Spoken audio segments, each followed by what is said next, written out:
सांगितलं आहे एक गौतम नावाचा त्या ठिकाणी पुरुष होता आणि त्या ठिकाणी तो आपल्या बायकोच्या कमाईवर जगत होता. लोकांनी सेवा दिल्या, गावातल्या मंडळी सेवा दिल्या, स्वयं धर्म सेवा दिली. शेवटी कोणी काही बोललं तर माणसं ऐकून गेलं. पण एके दिवशी पत्नीच बोलली, काय हो असं वागल्यावर कसं होणार. कोणी बोलल्यावर राग आला, पण बायकोने बोलल्यावर त्या ठिकाणी राग आला आणि कमाई करून घेऊन येतो म्हणून घराच्या बाहेर पडलं. आपल्या मराठीत एक म्हण आहे, काम करणाऱ्याला गावात बी काम आहे, घरी बी काम आहे. काम करणं येते कुठे गेलं काम आहे का, काम नाही करत. मराठीत एक म्हण आहे, नाचता येतात तिला अंगण वाकडं, स्वयंपाक येणार तिला वल्ले लाकडं म्हणून काय घेतले. करणाऱ्या भाषा कुठेही त्या ठिकाणी करतात. चला सूर्य द्यायला गेला, संध्याकाळपर्यंत चालत गेला, मुक्काम सापडला नाही. परंतु त्या ठिकाणी रात्रभर चालत गेला, सूर्योदय झाला, मुक्काम सापडला नाही, काम सापडलंय. पुन्हा दिवसभर चालला, पुन्हा रात्रभर त्या ठिकाणी चालला. 48 तास संपून गेले. मंडळी 60व्या तासाचा प्रवास त्या ठिकाणी सुरुवात झाला.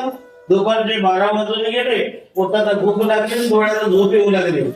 तो विचार केला, या दोन्ही गोष्टी या ठिकाणी उपलब्ध नाहीत.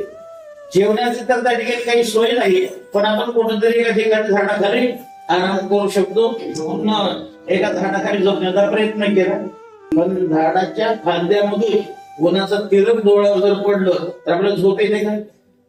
मी काही एखाद्या शेतात झोपलो नाही, मला काही शेत नाही, पण मी सायकल शेतकरी मंडळी कडून की शेताच्या झाडाच्या खाली झोपल्यावर झाडाच्या फांद्यांमधून जर सूर्यकिरण जर डोळ्यावर पडत असतील तर माणसाला झोप येत नाही. 2-3 ठिकाणी त्यांनी जागा बदलून बघितली आणि फोडाच्या निमित्ताने त्या ठिकाणी सावध दाट होती, तिथे झोप लागली. 1 वाजता झोपला. संध्याकाळी सूर्य मावळतेला गेल्यावर डोळे उघडले.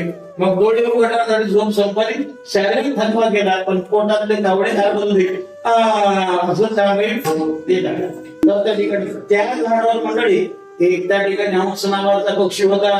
तो संतांच्या मालिकेमध्ये गणला गेलेला त्या ठिकाणी होता. त्याने खाली असं त्याला त्या ठिकाणी विचारलं. त्याने आपल्या घरचे संपूर्ण कथा त्या ठिकाणी सांगितलं नाही. मी आई खाऊ म्हणून मी कधी काम केलं नाही, पैसे काम करून पैसे मिळून घेऊन घराकडे जाऊ या उद्देशाला त्या ठिकाणी मी हजर आहोत. त्याची कौतुक त्या अंशाला त्या ठिकाणी तयार आहे. त्यांनी सांगितलं इथपर्यंत चालत आलं ना, अजून 5 किलोमीटर तुम्ही चलत आहे, तिथे एक राज्य आहे. त्या राज्यामध्ये राम नावाचा राजा राज्य करतो. त्याला जाऊन सांगा. मग हा त्या ठिकाणी गेला, राजाला भेटला, आपली कथा सांगितलं, हंसानं एक पाठवले असं त्या ठिकाणी सांगितलं. संतांच्या वस्तीला गेले की काम होते बरं काय. तुका म्हणे तुम्ही निरमिल्यामध्ये मग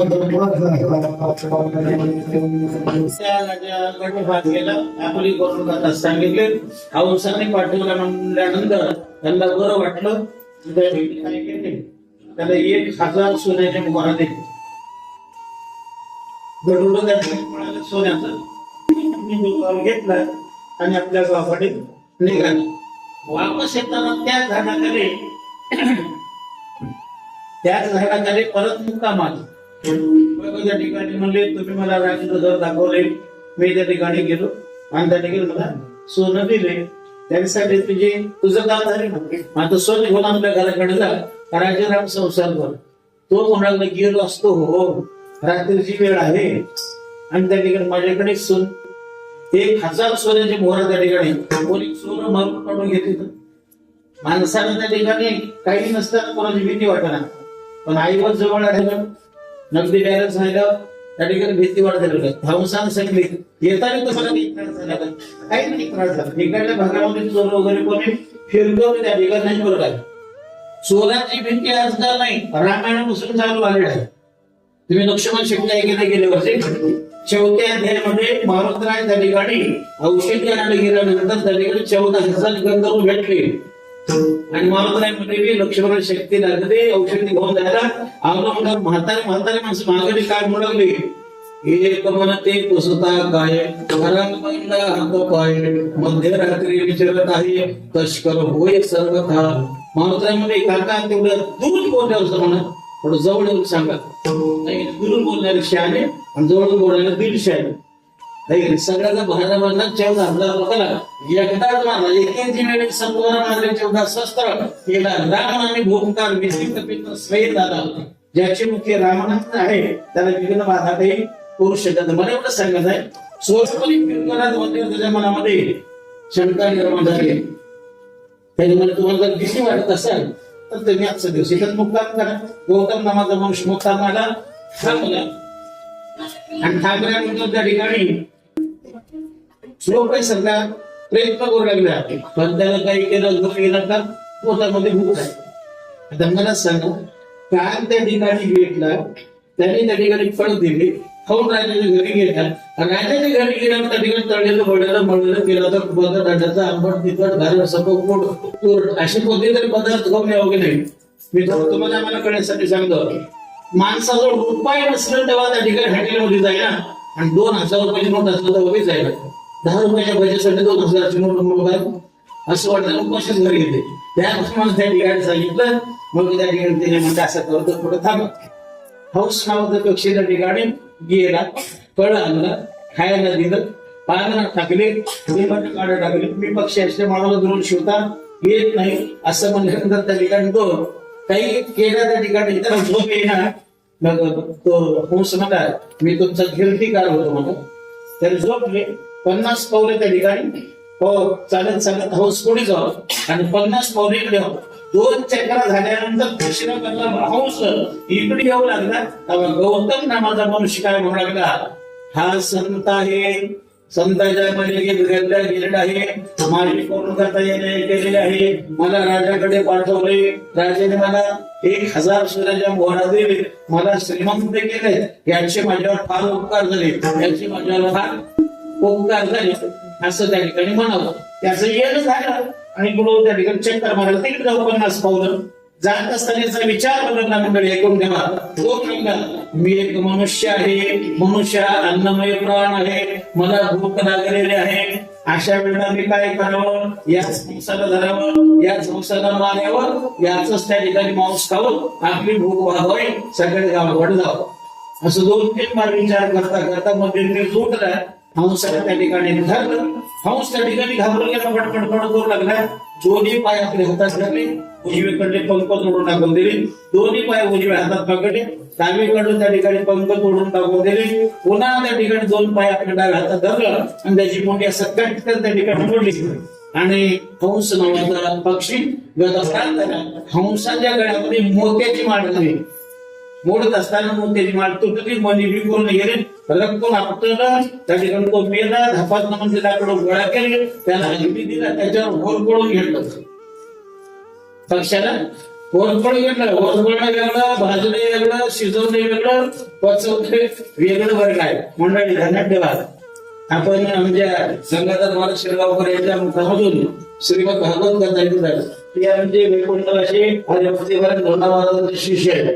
धोंडामाला नेतृत्व आम्हाला सांगायचे त्या पाडापती मंडळी 1982 ऐकलेली गोष्ट सांगतात. माणसाला पहिल्यांदा कळावा, परमार्थ कळावा, कळाल्यानंतर त्या ठिकाणी पटावा आणि पटल्यानंतर त्या ठिकाणी पचावा.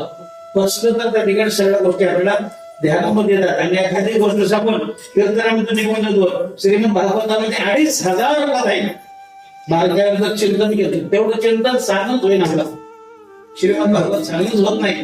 म्हणून त्या ठिकाणी ते कथा परिपूर्ण महाराजांच्या मुखामधून वेगळ्या वेगळ्या दृष्टांतांना आपण ऐकायला मिळतात मंडळी. मग त्या ठिकाणी दोघांचा माणूस त्या ठिकाणी फाडला आणि त्या ठिकाणी तो आपल्या गावाकडे निघाले. तुम्हाला वाटत पाखरू पक्षी हा संस्थेच्या मालिकेमध्ये कसं काय घडला गेला, त्याचा एक नियम होता मंडळी. दररोज या झाडावर बसत होता ना, त्या झाडावरून सूर्योदयाच्या पहिल्या किरणाला सोडायचा. जनलोक, तपरलोक, गोरलोक, इंद्रलोक, चंद्रलोक, स्वर्गलोक, सत्यलोकामध्ये ब्रह्मदेवाला जन्माला घालणारा त्याच्या सभेत जाऊन बसायचं. 4 गोष्टी त्या ठिकाणी ऐकायचा आणि ऐकून घेऊन त्या ठिकाणी या राम नावाच्या राजाला नीतीनं न्यायानं त्या ठिकाणी राज्यकर म्हणून सांगायचा. म्हणून तो त्या ठिकाणी संतांच्या मालिकेमध्ये गणला गेला. आज मरून गेला. 11 वाजता राजाच्या दरबारामध्ये हजर झाला नाही. राजाला त्या ठिकाणी चिंता वाटली. त्याने 4 दिशेने 4 घोडेस्वार पाठवले. 3 भागातले लोक वापस आले. ज्या भागामध्ये त्या ठिकाणी हा हंस नावाचा पक्षी राहिला तिथं हंस आला. राजाला साठी मान धोरण मिळवलं. राजा आता तुम्ही तुमच्या हंस नावाच्या पक्षाची वाट पाहू नका. राजा म्हणजे काय बाबा, काही कोणीतरी का निरुपण माणसाला त्या ठिकाणी कर्तव्य माणसाला त्या हंसाची निरुपण हत्या केलं. ऐकल्याबरोबर त्या ठिकाणी राजाला चक्कर आली. सिंहासनात धाड खाली पडला. पण राजाच आहे पुन्हा 2 घोडेस्वार त्या ठिकाणी पाठवले. ते टन टावा टाकत गेले. जाणाऱ्या सतत जाणाऱ्या माणसाला 1000 सोन्याच्या मोहरा दिली. त्याला पकडून आणलं आणि त्या ठिकाणी सांगितले काय काय घडले. तर संपूर्ण सांगितलं. मी जेवढी कथा सगळी तेवढं सांगितलं. अरे मूर्खा, तुझ्यावर संतांचे उपकार झाले.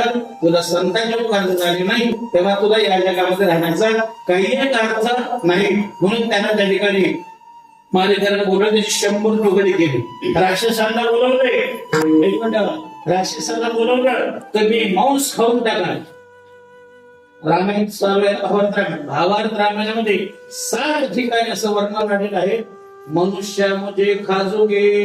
राक्षस म्हणतात माणसं आमचं खाद्य आहे. पण त्या राक्षसाने नकार का दिला? ज्याच्यावर संतांचे उपकार झाले त्या उपकार झाले ज्याला नाही तशा माणसाला मी खाणार नाही.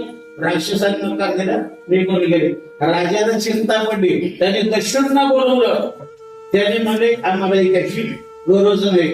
मग 11 लाख कीटकमुख्याने बोलवलं. 84 लक्ष द्यायचं ना, 11 लाख कीटकमुखे तुम्ही खा. त्याने माझी आता एवढं मोठं कसं सांगते म्हणून पहिले 100 तुकडे केले. आता इथे काय तुकड्याचे झाले 100 तुकडे केले. तर ते कमी कीटक लोक काय म्हणले त्याचं वर्णन भीष्माचार्याने शांती पर्वामध्ये 55 नंबरच्या अध्यायामध्ये हा श्लोक लिहिला आहे. त्यांनी सांगितलं बरं का, कारण काय आम्हाला त्या ठिकाणी नाही ब्रह्मविजय सुरांबे चौर भगवंते तथा निष्कोटीर विहिता राजा उदगगनास्ते नर्दमः कर्म्यादे कर्मे विश्चैव न दुर्जयन्ते तादृशा. ज्या माणसाला राक्षसाने नकार दिला, ज्या माणसाला त्या ठिकाणी दस्युने नकार दिला आणि त्याच्याकडे आम्ही डोंपोले बघून आम्ही काही पोटाला उघडले, ते पोटाला उठलेलं नाही असं त्या ठिकाणी म्हणजे मला एवढं सांगायचं आहे. कोणत्या माणसाची विद्यता एवढी सांगितलेली आहे.